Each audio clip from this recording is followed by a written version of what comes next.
Doing an interview can be one of the most nerve-wracking things you can do.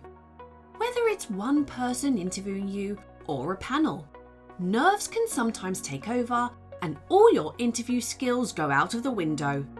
But there are a few things you can do to prepare yourself.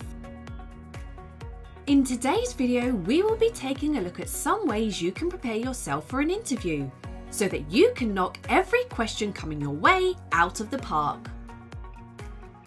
Hello and welcome to another KYC Lookup video where we bring you AML related content to help you enhance your knowledge in the fight against money laundering. Before diving into today's video, be sure to subscribe so you don't miss out on any future videos. Oh, and don't forget to leave us a comment with any suggested topics you would like us to cover in the future. We also have a special announcement to make, so be sure to watch until the end to find out what it is. So, on to today's video. Research the company.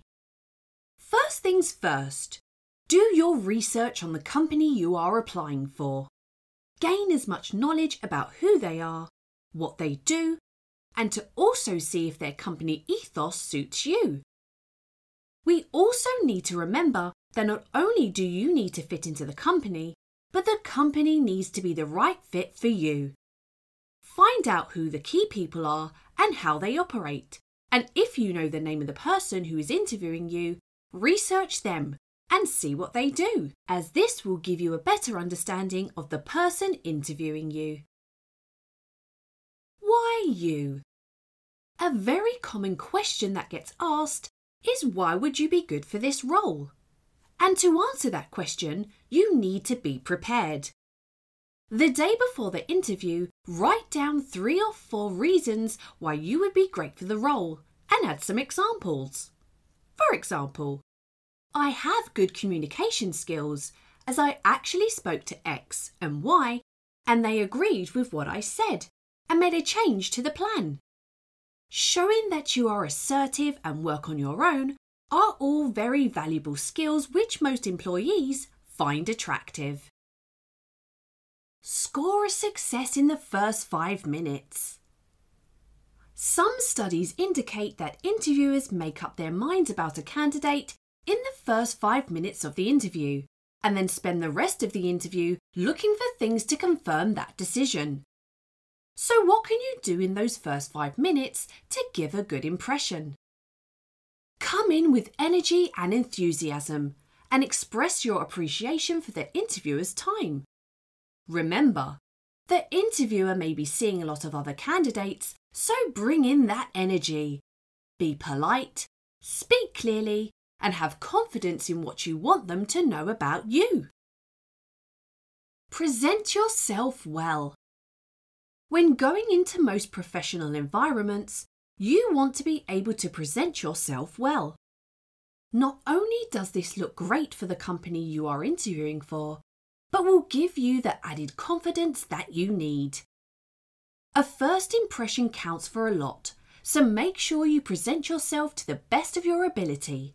So, dress well, have good eye contact, a firm handshake, be positive, speak clearly, and have good posture.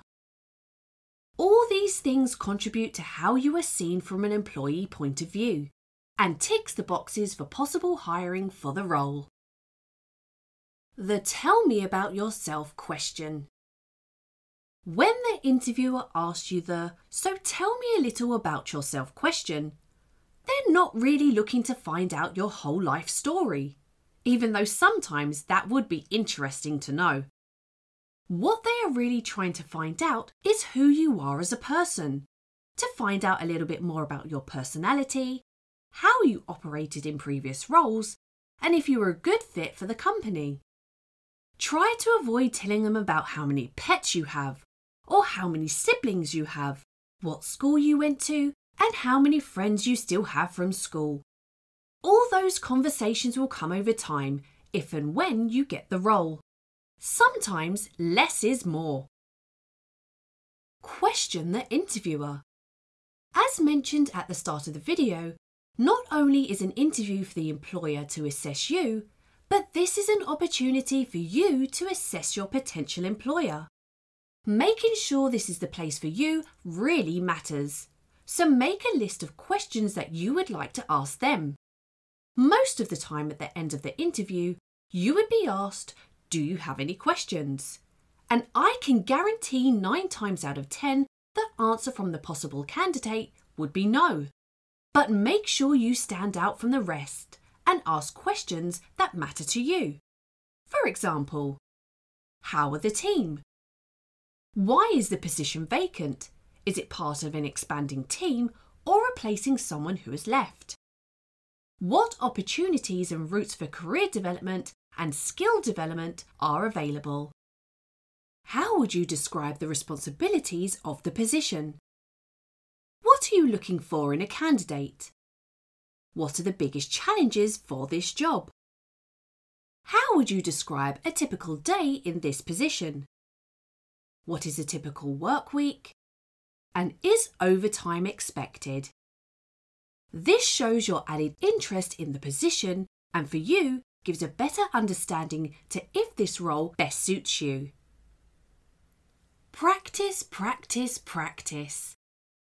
I know this may sound silly, but practice having an interview with friends and family or even in the mirror so that you can practice your answers. The more you say them out loud, the smoother at answering them you will be. However, you can fall into the danger of answering in a stage voice. Just be yourself and take your time. Whatever you do, make sure your practice consists of speaking aloud and rehearsing your answers. Should I bring a copy of my resume or CV to every interview? In the times that we currently live in, majority of interviews are being conducted over Zoom. However, as we are starting to meet more people face to face, it may be a good idea to have a copy of your resume or CV with you when you go to every interview. If the interviewer has misplaced his or her copy, you'll save a lot of time and embarrassment on the interviewer's part if you can just pull an extra copy out and hand it over. This also demonstrates how organised you are and forward-thinking. Don't give up. If you've had a bad interview for a job that you truly think would be a great fit for you, not just something you want badly, don't give up. You could send an email or call the interviewer to let them know that you think you did a poor job of communicating why you think this job would be a good match. Reiterate what you have to offer the company and say that you'd like an opportunity to contribute. Whether this strategy will get you the job offer depends on the company and on you. But one thing's for sure, if you don't try, you will never know. Every bad experience is a lesson, so work on what went wrong and go into the next interview with a new plan. Remember, you are your best asset, so equip yourself with all the tools possible to make you stand out from the rest. Well, there you have it. Some ways you can prepare yourself for an interview that will knock every question coming your way out of the park. Now for the special announcement mentioned at the start of the video. We have now launched our very own courses for you to take a more in-depth look at a variety of subjects, such as Introduction to AML, Beneficial Ownership, and Customer Risk Rating, for example. So make sure you visit our website for further details and let us help you connect the dots in KYC. Thank you for watching the video, and if you made it this far, don't forget to like and subscribe to watch more amazing videos.